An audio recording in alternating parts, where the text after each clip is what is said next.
$12.7 billion in profit. That's what's expected from the global airline industry this year. And incidentally, it's higher than prior forecasts of $10.6 billion US dollars. Now, the industry group IATA says low oil prices and quite a bit of belt tightening are offsetting difficult economic conditions in various markets around the world.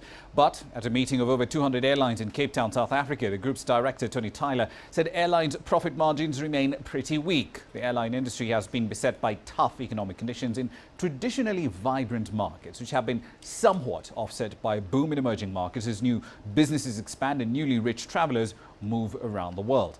Now, the industry as a whole, however, traditionally has been hampered by regulation across borders like onerous visa requirements and other government red tape. The sector does expect, however, to pick up as new markets continue to develop in Africa, the Far East and South America.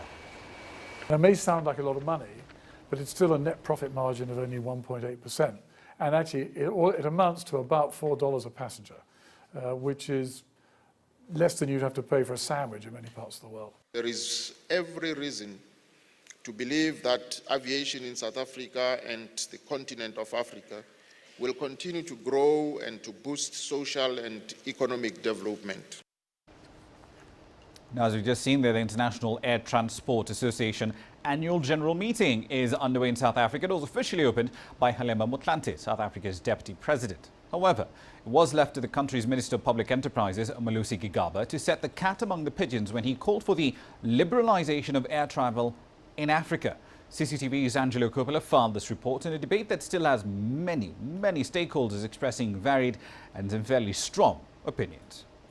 Gigaba said it was time for Africa's airlines to begin working together, and this despite the fact that profit margins are razor thin, and even more so in Africa, where airline fuel is sold at a premium of 21% in some African states. Tony Tyler, CEO of IATA, provided some context to those profit margins. Airlines made about $2.50 for every passenger carried. That's about the price of a coffee. This year we might make $4, less than the cost of a sandwich in most places. And this is a tough industry.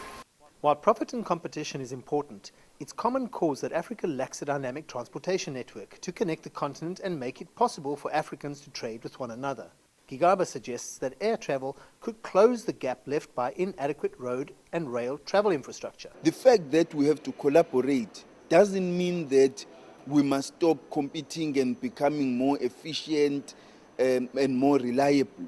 We need to continue striving towards greater reliability, greater efficiency, greater safety, but we can achieve that even as we collaborate with one another.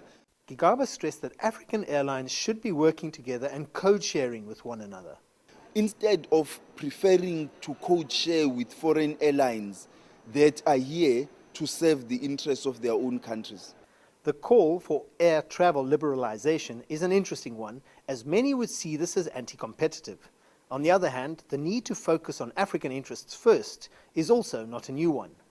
Continental African travelers have to travel to Europe and the Middle East in order to get to other African countries.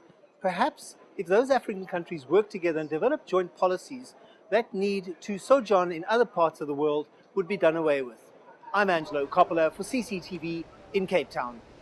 Right, let's make a quick run through the markets now for you. It's around 10 or so 20 GMT. Bit of red ink on this particular board, except, however, for the Nigerians. The all-share index is in the green to the tune of 1.75 percentage points. Different story, however, in South Africa. The all-share index in the red by just over a tenth. In Nairobi, the 20-share index also in the red, but only marginally so.